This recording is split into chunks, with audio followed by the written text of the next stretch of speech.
from Sri Chaitanya Chaitamrita, which is done every Sunday here.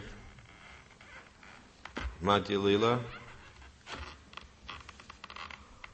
Chapter 8, text number 1. It's a new chapter.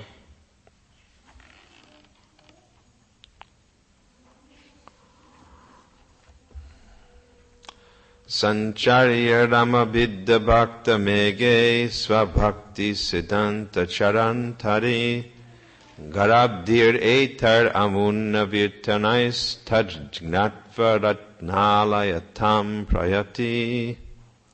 Translation. Sri Chaitanya Mahaprabhu, who is known as Gauranga, is the ocean of all conclusive knowledge in devotional service. He empowered Sri Ramananda Roy, who may be likened to a cloud of devotional service. This cloud was filled with the water of all the conclusive purports of devotional service, and was empowered by the ocean to spread this water over the sea of Sri Chaitanya Mahaprabhu himself. Thus the ocean of Chaitanya Mahaprabhu became filled with the jewels of the knowledge of pure devotional service. Jaya Jaya Sri Chaitanya Jaya Nityananda Jaya Daicha Chanda Jaya Gaura Bhakta Vrindam. All glories to Lord Sri Chaitanya Mahaprabhu. All glories to Lord Nityananda. All glories to Advaita Acharya. And all glories to all the devotees of Sri Chaitanya Mahaprabhu.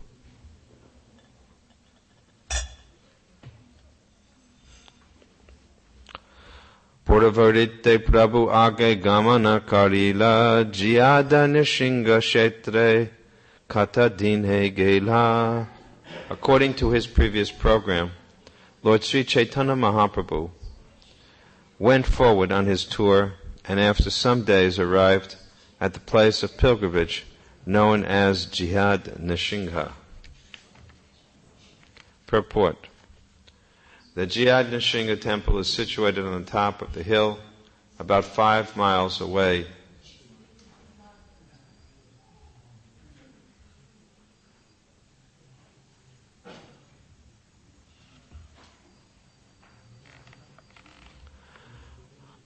The Jihad Nishingha temple is situated on the top of a hill about 5 miles away from Visakhapatnam. There is a railway station on the South Indian Railway known as Singhanchala. The temple known as Singhanchala is the best temple in the vicinity of Visakhapatnam. This temple is very affluent and is a typical example of the architecture of the area. On one stone tablet is mentioned that formerly a queen covered the deity with gold plate. This is mentioned in the Visakhapatnam Gazetteer. About the temple there are residential quarters for the priests and devotees. Indeed, at the present moment there are many residential quarters to accommodate visiting devotees. The original deity is situated within the depths of the temple, but there is another deity, a duplicate known as Vijay Murti. This smaller deity can be moved from the temple and taken on public processions. Priests who generally belong to the Ramanuja Sampradaya are in charge of the deity worship.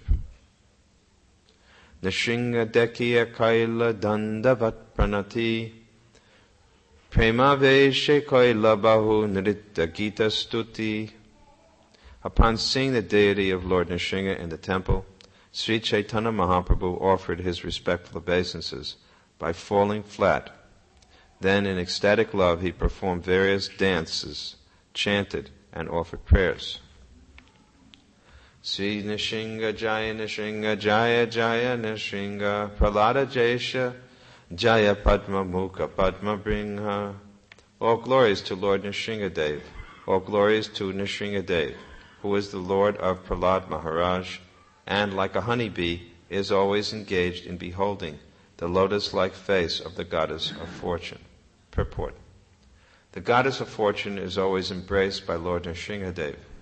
This is mentioned in the commentary on Srimad Bhagavatam, written by the great commentator Srila Sridhar Swami. The following verse was composed by Sridhar Swami in his commentary on the 10th canto of Srimad Bhagavatam, 1087.1. Vag isha yasya vadane lakshmir yasa chavakshasi yasyasti hridaye sambittam nishingham aham bhaje. Lord Nrsingadev is always assisted by Saraswati, the goddess of learning, and he is always embracing the goddess of fortune to his chest. The Lord is always complete in knowledge within himself. Let us offer obeisances under Nrsingadev. Similarly, in the commentary on the first canto of Srimad Bhagavatam 1.1.1, Sridhar Swami describes Lord Nrsingadev in this way: Pralada ridhai aladham bhakta vida vidaranam sharat indu ruchim bande parindra vadanam harim. Let me offer my obeisances unto Lord Nrsingadev, who is always lightening Prahlad Maharaj within his heart, and who always kills the nescience that attacks the devotees. His mercy is distributed like moonshine, and his face is like that of a lion. Let me offer my obeisances unto him again and again.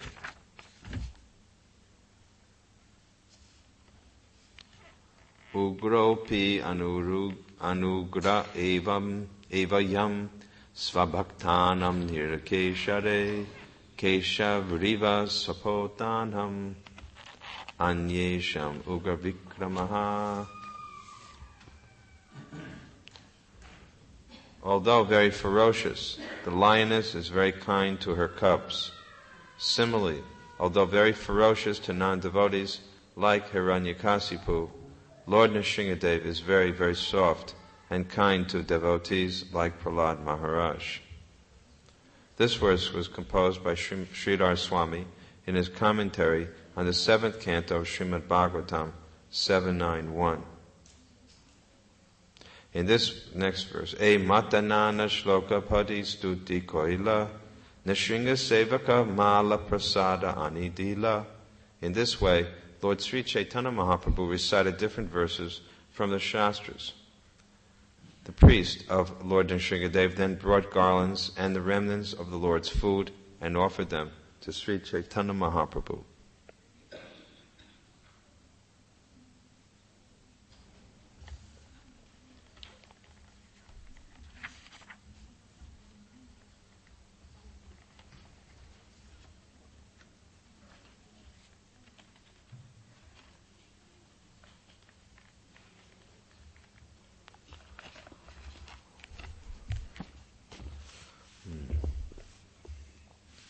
So this section of the Chaitanya Chaitamrita describes Lord Chaitanya's visit to Jai Nrsinga temple. We had the good fortune to accompany His Divine Grace Srila Prabhupada to this very same temple, and in the city of Visakhapatnam, and to have darshan along with His Divine Grace of the deity there.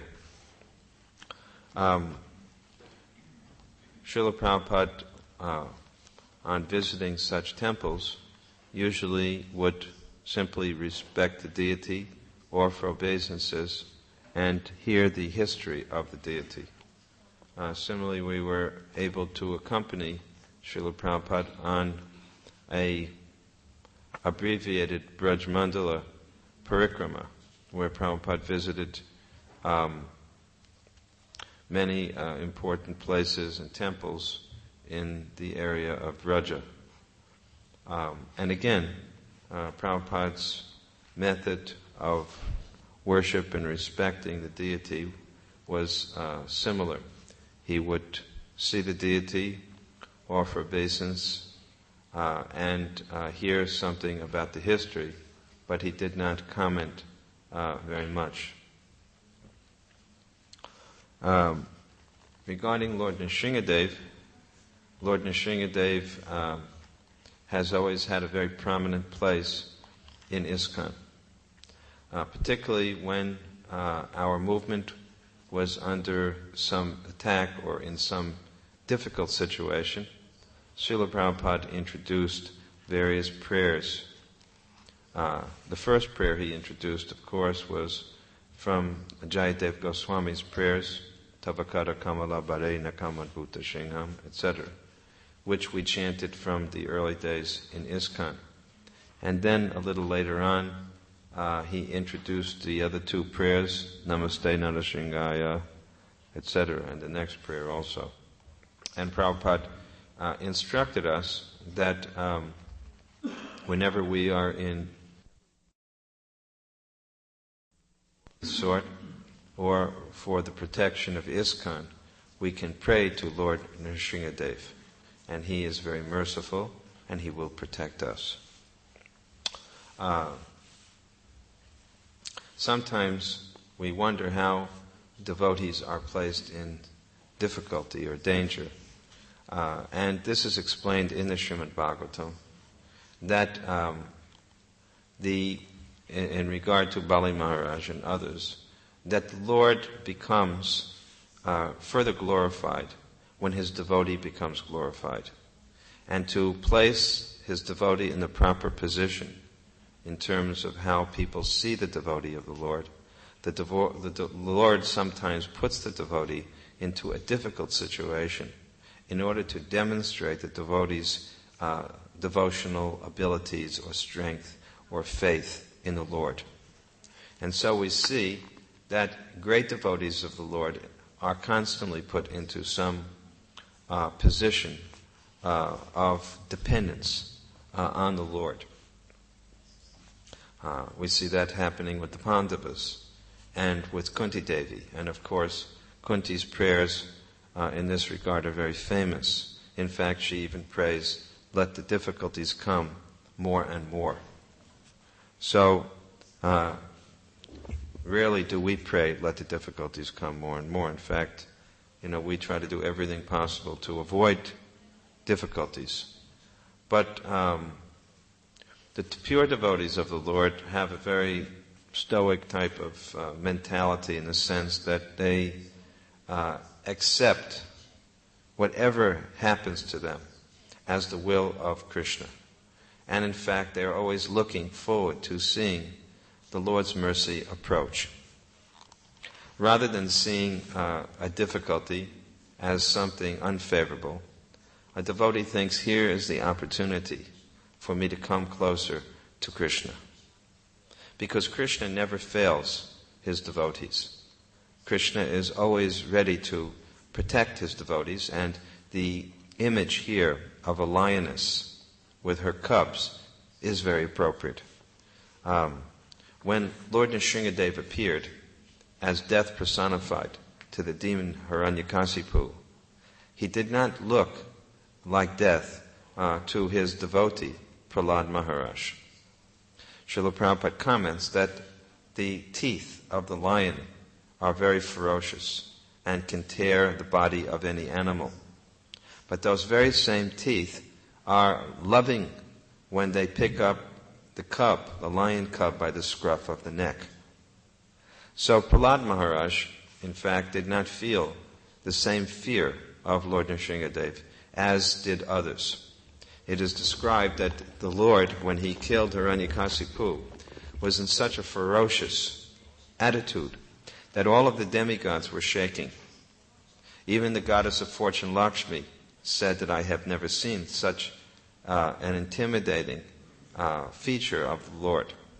Finally, they could only think of one way to pacify the Lord, and that was to push Prahlad forward. And when Prahlad Maharaj came before the Lord took him upon his lap and affectionately licked him, as a lioness licks her baby cub, and then began to offer benedictions to Prahlad. So we don't have to fear the angry feature of the Lord. Death comes at any moment, and when death comes, the demons are always fearful, just like Kamsa was always fearful that Krishna will come and Krishna will kill me. But a devotee does not fear. As Srila Prabhupada explains, the statement that the different persons, the butcher's, right? The butcher's son was told, "You should not live, you should not die." The prince's son was told, "You should live forever." And the who was the other one? The brahmachari was told, "You should die immediately." And the devotee was told, "You may live or die." 4 different types of responses to the principle of death. The butcher's son is very sinful. The butcher is very sinful, and his life is horrible. He suffers now, and he will suffer even more in the future, and then after death. On the other hand, the prince, not on the other, but the prince has a very good life, so let him live now, because when he dies, he will have to pay for all of the enjoyment which he is now experiencing. On the other hand, the brahmachari is performing severe austerities, so in one sense, of course it's not really ISKCON brahmacharis, but ISKCON brahmacharis have it pretty good. They ride around in nice cars and go on Sankirtan for a few hours, eat lots of prasadam, and sing and dance, because they're devotees, brahmacharis. But the brahmachari, meaning the tapasvi, he's suffering a lot for enjoying or for advancement in the future. Let him die now, in other words. But the devotee of the Lord is very happily engaged here and shall be very happily engaged hereafter, after death. And so the devotee is told, either way is good for you.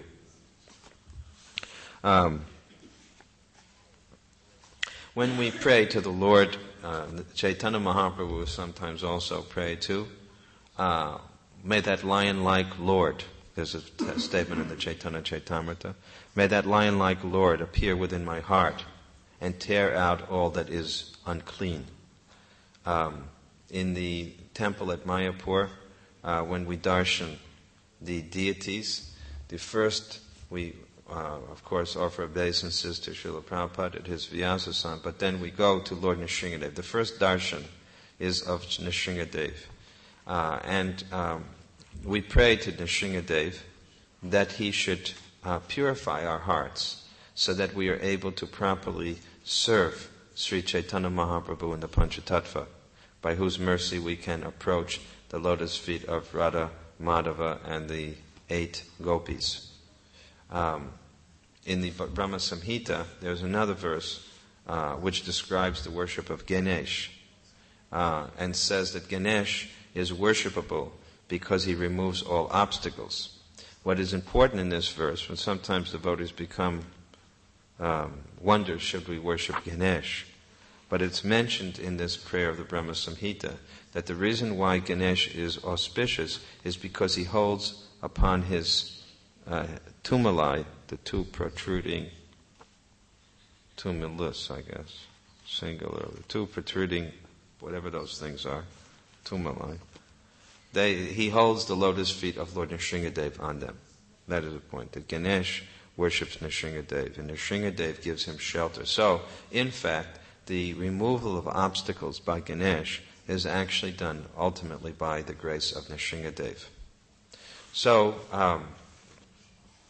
Lord Nrsingadev must be called upon for us to get free from all obstacles. And what are these obstacles? They are the unlimited desires which lurk within our hearts. Because of ignorance, we think that there is some pleasure within this world, and yet we are frustrated again and again. So much effort is made in this world to find pleasure, to find enjoyment, and it is simply a waste of time. It is impossible. And therefore, persons who are knowledgeable recognize this. They understand that the business of being in jail is only one, namely to get out of the jail. This material world is compared to be like a prison, and only a fool would think to make a permanent residence within a prison. An intelligent person wishes to get out of the prison. And so intelligent devotees do not increase material attachments. they very, very carefully, as it said, a razor's edge. The spiritual path is a razor's edge, because they very carefully learn how to tread through the material world and get out of it. The science of Krishna consciousness is not so easy, because in order to perform devotional service, you have to use the material energy. After all, what else is there within this world but the material energy? Yet we are told that by using the material energy in the service of Krishna, it remains unencumbering. In the Bhagavad Gita, there's a verse which describes karma bandhana, what happens when you become bound up by actions. But it is also said in that same verse that if you do devotion properly, then the actions become mukta sangha samachara. They give liberation. So, how the same energy causes bondage and on the other hand causes liberation is really the science of devotion. It is the secret of bhakti. After all, we serve with this body, we serve with our minds. Both are made of matter. We serve within this temple building made of material elements, right? Even the deity appears to be made of material substances. Even the holy names appear to be composed of material sound vibrations. But we are told not so. The sounds are not mundane. The deity's body is not mundane.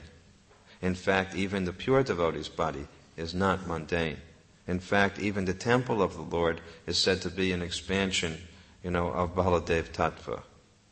The Baladev potency, Baladev Shakti, rather. So, for a devotee, everything becomes transformed and auspicious if the devotee's motive is proper. Everything turns on the point of motivation. At one moment, you may be caught within the material world, and in another moment, you may be liberated. It all depends on your vision, on the way in which your heart is set. What appears to be Maya, what appears to be the material energy, becomes the source of service. Just like money, which is said, wealth. How did Kali enter? Kali entered through the gold standard, right? The gold, or wherever gold was hoarded, wherever wealth was kept. So money surely is a very dangerous feature of, it's a dangerous potency. Lakshmi, right? Goddess of fortune, Lakshmi. But we know that money is a great vehicle for serving Krishna. Just like it is said that the attitude of taking money for oneself is the mentality of Ravan, who tried to enjoy Sita. But the attitude of returning Lakshmi to Narayan is the attitude of Hanuman, of bringing Sita back to Ram. So, Srila Prabhupada, for example, had ample wealth placed at his feet, but he never saw this as an opportunity for personal sense gratification. I always remember vividly talking with one life member, an early member, who was a very dear devotee, actually, of ISKCON. But he had a different guru who he was serving than Prabhupada. But he also served Prabhupada very nicely. But anyway, one day we were sort of talking about our respective gurus. And he described how his guru was, when he first went to the West, his guru, they offered him some Lakshmi to travel with, and his guru didn't know how to count the money and put the money down bill by bill on the table and was counting 1, 2, 3, 4. And the life member was using this as an instance to show how simple and detached his guru was from, material items and wealth. And so, naturally as Prabhupada's disciple, I had to make Prabhupada more glorified than this other fellow's guru, especially because I knew Prabhupada was far more glorious. So I said, oh really? Well, my guru, whenever he was offered money, I watched him count it, and he would count it like a bank teller. Very quickly, he would count the money like this. So, of course, the life member, looked at me, because it sounded as if Prabhupada was an expert karmi, an expert materialist. And I said that yes, he was very handy with taking so much money because he saw this as an opportunity for serving Krishna. He used this money to serve Krishna. And so this is really, it's a very fine line, isn't it?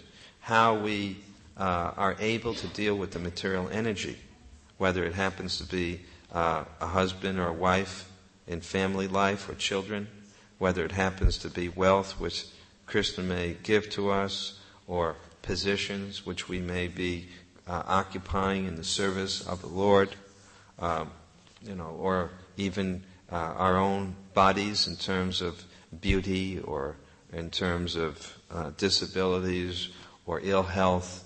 I mean, all of these things are ways in which to see Krishna's hand working.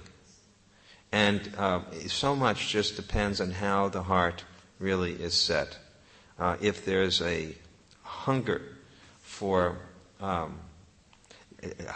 enjoyment is not really the issue, because Prabhupada says we are all searching for enjoyment. But if there is an ignorance which covers that hunger, and this is the problem, if the ignorance covers that, obscures our real intelligence and makes us think that the only way I can satisfy my appetite for material pleasure is with material sense enjoyment, by gaining pleasure from each of these items personally, then we suffer.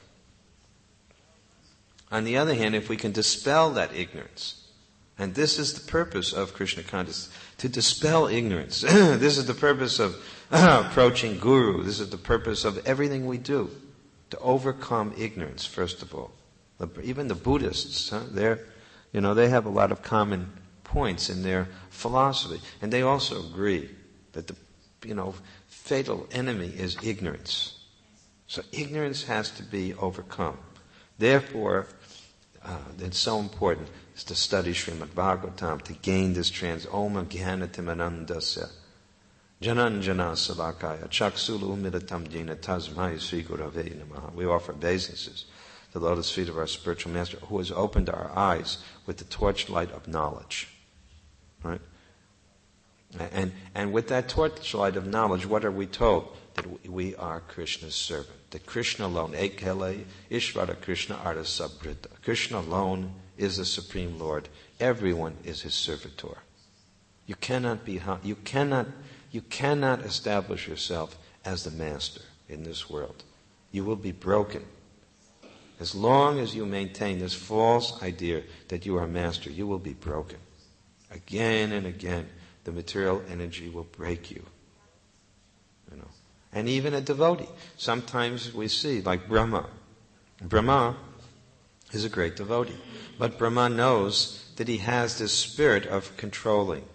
That's why you see in the Bhagavatam and in the Brahma Samhita prayers by Brahma, to please be able to perform my service without becoming bewildered in the course of the process of creation. So sometimes even devotees, because we are gradually advancing in spiritual life, we maintain this controlling or enjoying or dominating spirit as masters, even in the process of doing devotional service. And so Krishna gradually has to purify us. He can do it in various ways, either gently, if we can take a hint, or he can come crashing down if we don't take the hint. He can become very heavy and crush us, just in order to curb this false notion that I am God. That's the source of it all. The confusion that we are God. And therefore Prabhupada says, what is his mission? Nirvishesha shunyavadi paschata deshatari. To destroy impersonalism and voidism. Either that I am God or that there is nothing. There is no God. Both are wrong mentalities. And both are there within the conditioned nature of the soul. Otherwise we would not come here in this world. This is the as it says, the last snare of Maya, Prabhupada calls it. Impersonalism. The last snare of Maya means the first snare. When it says the last, it means ultimately this is the first snare. This is what it comes to ultimately. Why did we come in this world? Because we thought, ultimately, that we are God. We envy God. We compete with God. And we cannot do so. So, Ekale Ishvara Krishna Arsabrita. Everything in the Bhagavatam is meant to teach us the simple principle, Krishna Stu Bhagavan Swayam. Krishna is the original personality of Godhead. Everyone else is his servant. Baladev, his first expansion. And everybody expands from Baladev. If Baladev is the first expansion, everyone comes from, and Baladev sees himself as a servant of Krishna. That means every incarnation ultimately serves Krishna in an ultimate sense. Right? Everything. That's how we worship Lord Nrsingadev. Lord Nrsingadev and Lord Ram are the two most important incarnations. According to Parasara Muni, these two are the two most important in the sense that they manifest more of the opulence of God than any other of the incarnations other than Krishna. Nrsingadev and Ram. It's not that other incarnations may not have the full potency, but they're not manifesting it.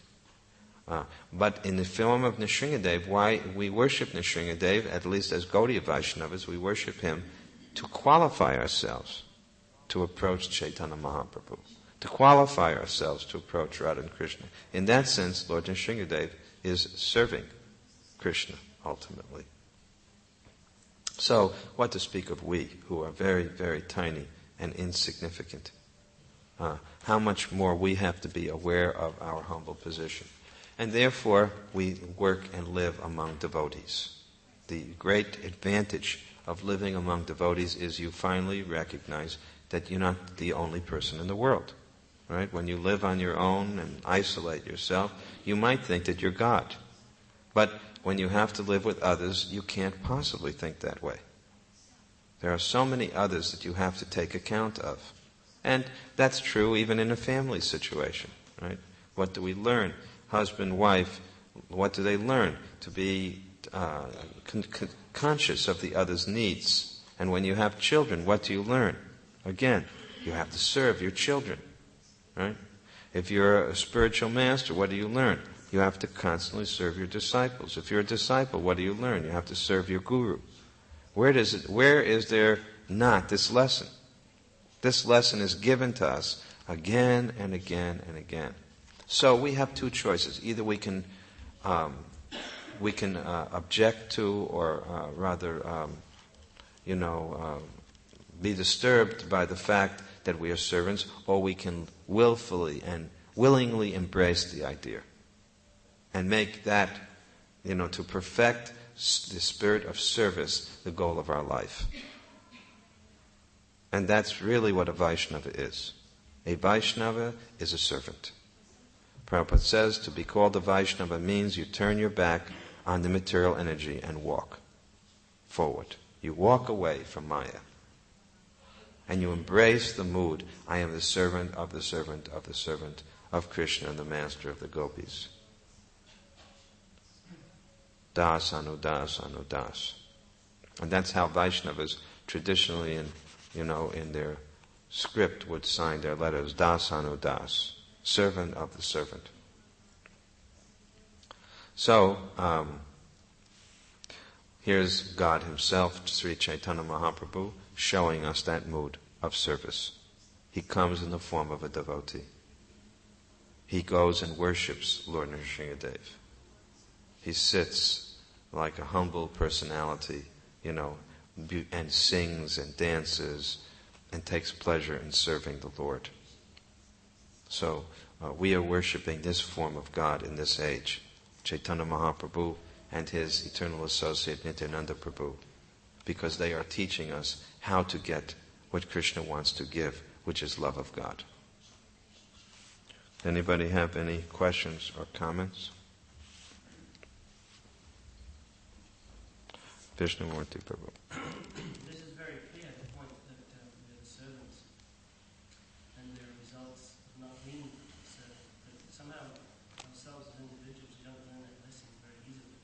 And we have a lot of failures in that regard. So maybe you can expand more on the sickness that is there, or the disease, or the troubles that we enter into that we can't overcome. Question is that although it's clear that we are servants, we have the sickness of not realizing that we are servants. We have the enjoying spirit or the master controlling spirit, and we suffer. So, please elaborate. Well, I gave one. I'll say it another way. I haven't used the word. So, the most important quality of a Vaishnava is humility. And when the quality of humility is there, it will act as radar, practically, to guide you in the proper way in each circumstance. And when you lack that quality of humility, then you will continually make offenses. Especially in the proximity of devotees, the chances of offenses increase. Srila Prabhupada always encouraged us to live among devotees. He even made one statement in one part of his books: it's not possible to be Krishna conscious outside of ISKCON. Just to tell us how vital association with devotees is. However, we also know that simultaneously, living among devotees means the chance of committing offenses increases. And offenses are ultimately the greatest cause of fall down. Vaishnava aparad, Nama aparad, all of the different offenses. In fact, Rupa Goswami, following Sanatana Goswami, lists so many things which have to be done and not done in the Nectar of Devotion, Prabhupada, in Bhakti Rasamrita Sindhu, just to tell us how careful we must be. So, the quality of humility is very important. And humility might be summarized, one way of saying it is not so much to know what your strengths are, but to know what your weaknesses are. We're usually very keenly aware of our strengths, but we don't always like to acknowledge our weaknesses. And a honest and intelligent person is as much aware of his weaknesses or her weaknesses as of strengths. When weaknesses means that we're fragile, we're frail, we're fallible. Prabhupada said at any moment we can fall. And we must recognize that and take precautions. Not over-endeavor. Over-endeavor sometimes means to risk too much. Although it is said, nothing risked, nothing gained. At the same time, too much risked means everything may be lost, or so much may be lost. So again, that means humility, to recognize that I have my limitations, and what can be done perhaps by others cannot be done by myself. We have to realize that. We have to also realize that this Krishna consciousness movement, just like a family, is not a solo success. It's a success of all of the persons within the family bonding together, working together as a unit. Similarly, our temple and our movement is successful as a group when we all work together and each one of us recognizes our position, our place. We're not ultimately all that great. This movement will go on without any one of us. It doesn't depend on us. Nothing really ultimately depends on us as much as we would like to think otherwise. So we get an opportunity to do some service for some time. And if we learn to do that service in conjunction with others, then we can do something wonderful. Just like a place like Prabhupada Desh, it can only be successful if enough people take it as their life's work to make a nice community here. No one person can make this place successful. It's impossible. If each person just thought, well, all right, this is what I'm going to do. This is going to be one of the major things that I'm going to do in my life. I'm going to live here, and I'm going to do my share of service. Then putting enough such persons together you get overall a very wonderful accomplishment. And it will be a wonderful accomplishment. But it requires that a person finally say, okay, these are the people I'm going to live with. This is going to be my family. This is going to be my deity. This is going to be my home. A good example was our godbrother Jayananda, who, didn't have huge aspirations, but was very willing to take a part, play a humble role. When he was driving a taxi, when he was a temple president in San Francisco, he used to do very menial tasks, And then when we started the Sankirtan party, really the first Sankirtan party, then he immediately volunteered, can I be the driver? He didn't think, in any more way. He just felt, let me be a part of the team.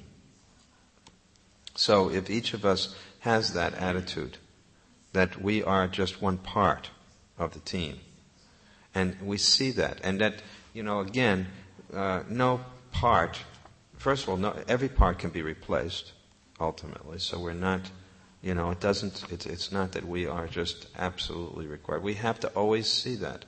We're empowered, and at any moment that power can be removed.